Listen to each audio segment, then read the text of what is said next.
इस देश में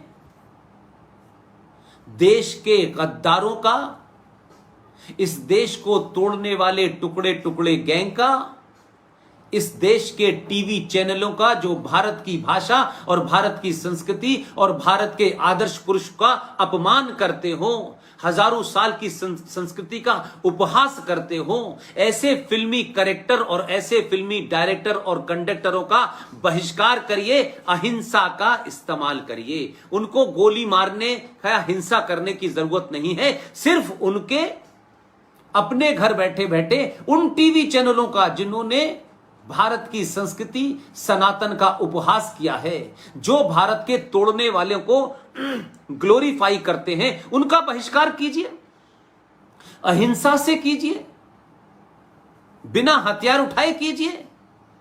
उन कैरेक्टर्स का करिए जो भारत में आपके पैसे से करोड़ों पैसा कमा करके भारत को खोखला कर रहे हैं, भारत की युवा शक्ति को नशे के लत में डुबो रहे हैं, भारत की संस्कृति को एक भोग की संस्कृति बता रहे हैं, भारत के आदर्शों को, भारत के तमाम उन पूर्वजों को गलत पर्सपेक्टिव में दिखा रहे हैं। ऐसे डायरेक्टरों का, ऐसे कलाकारों का, ऐसी एक्ट्रेस का, ऐसे प्रोड्यूसर का बिना कुछ कहे वो फिल्में बनाने दीजिए। लेकिन 125 करोड़ सनातनियों, आप उनका विरोध करना है, धरना प्रदर्शन मत कीजिए।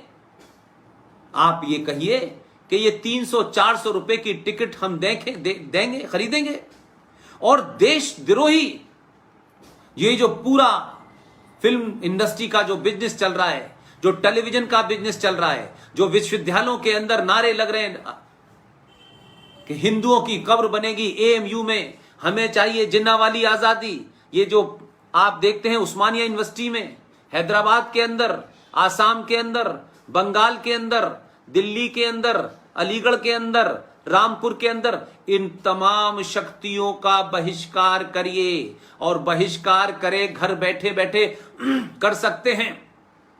ऐसी शक्तियों से आप कहिए कल से हमने सामान खरीदना बंद कर दिया।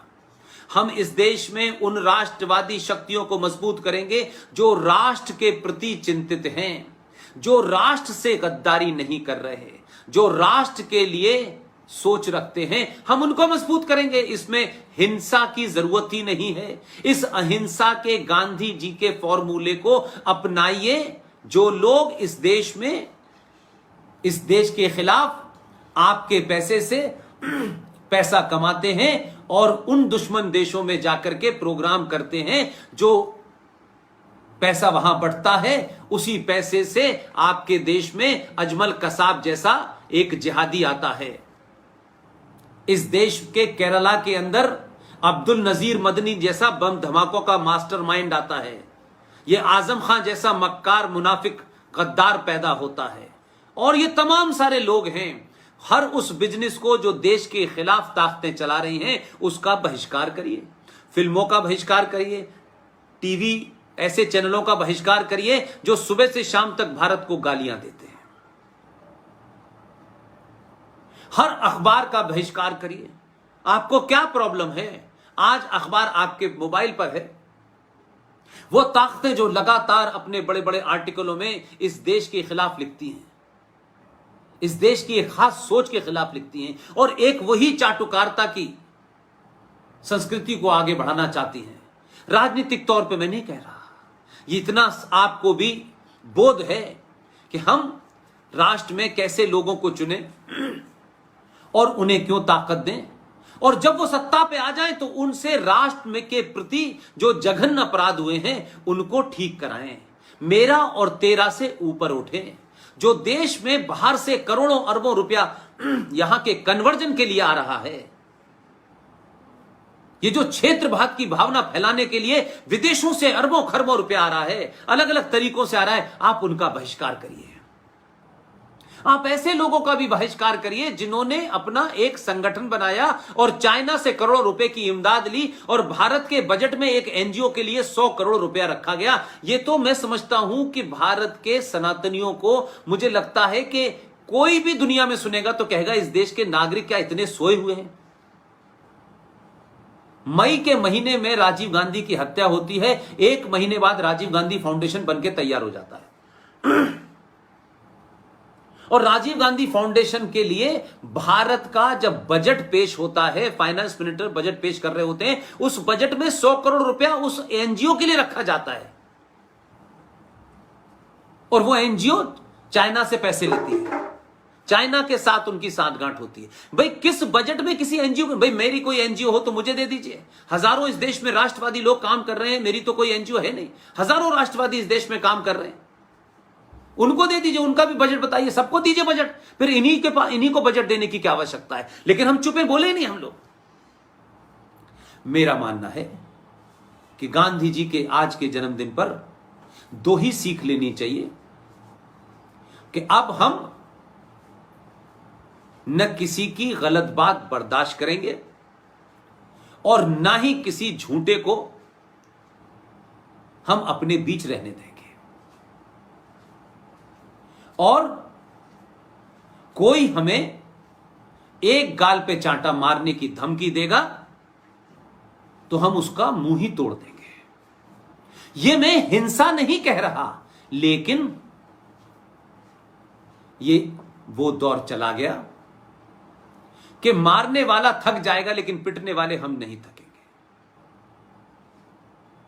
आप आदर्श रहिए, आप लाल बहादुर शास्त्री को भी जिए, जो हाजी पीर तक अपनी फौजों को ले जाता है और पाकिस्तान को घुटनों पे ले आता है कि जब ही हम वापस आएंगे जब कश्मीर खाली होगा। एक तरफ आपकी ताकत का अंदाजा, पुरुषार्थ ये होना चाहिए, और अहिंसा की बात हम अपने देश के अंदर उन लोगों, वो जो ताकतें हैं, जो फिल्म में हैं, जो टेलीविजन में हैं, जो न्यूज में हैं, जो ये अलग अलग नैरेटिव फैला रहे हैं, जो विश्वविद्यालयों में, उनका बहिष्कार आपको आर्थिक रूप से करना है। हर वो ताकत, हर वो प्रोफेशन जिस पे देश विरोधी ताकतें, जिहादी बैठे हुए हैं और वो जिहाद भी चला रहे हैं, और आप उन्हें पैसा देते हैं, वो पैसा पाकिस्तान जाता है, वो पैसा इस देश में आतंकवाद फैलाने के काम आता है। आपका पैसा जा कहां रहा है, इसको सोचें तो ऐसी तमाम फिल्मों का, ऐसे तमाम चरित्रों का बहिष्कार करिए।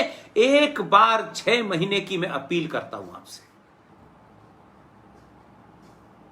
6 महीने आप इस देश के युवाओं से, क्या इस देश में बाहुबली फिल्म नहीं बन रही? क्या इस देश में पूरब पश्चिम जैसी फिल्म नहीं बनी? जब फिल्में आरती होती थी तो लोग पिक्चर हॉल में खड़े हो जाते थे।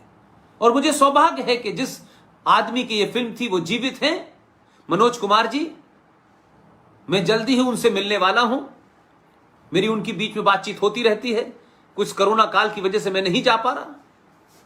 क्या आपको नहीं लगता कि इसी फिल्म इंडस्ट्री में ऐसे भी लोग हैं जो आज के दौर के तौर तरीकों का इस्तेमाल भी कर रहे हैं और हजारों साल पुरानी परंपरा को अपनी गायकी से जीवित रख रहे हैं?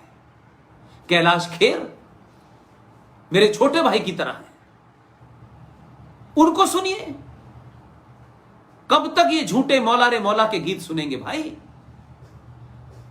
जिनकी न कोई तहजीब है, न जिनकी कोई संगीत है, न जिनकी कोई संस्कृति है। आप उसे संस्कृति और संगीत मान बैठे।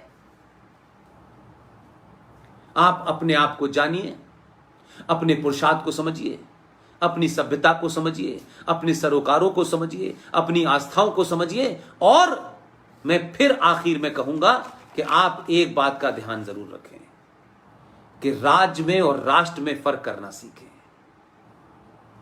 राष्ट्र को चलाने के लिए जो छोटा सा इंस्ट्रूमेंट होता है उसका नाम है सरकार। सरकार राष्ट्र नहीं होती। अगर राष्ट्रवाद के लोग या राष्ट्रवादी लोग या राष्ट्र में जो संस्कृति है, जो सभ्यता है, उसके मानने वाले लोग अगर कमजोर होंगे या किसी गफलत में होंगे या किसी कंफ्यूजन में होंगे तो उस राष्ट्र को चलाने के लिए बौने सत्ता पे स्थापित हो जाएंगे। और आपको राष्ट्र की चिंता होगी तो आप ऐसे लोग चुनेंगे जो राज्य चलाएंगे लेकिन राष्ट्र को मजबूत करने की भावना से 370 और 35 पे भी हटाएंगे और राम मंदिर का फैसला भी लाएंगे और पॉपुलेशन कंट्रोल बिल भी लाने की तैयारी में होंगे और यूनिफॉर्म सिविल कोड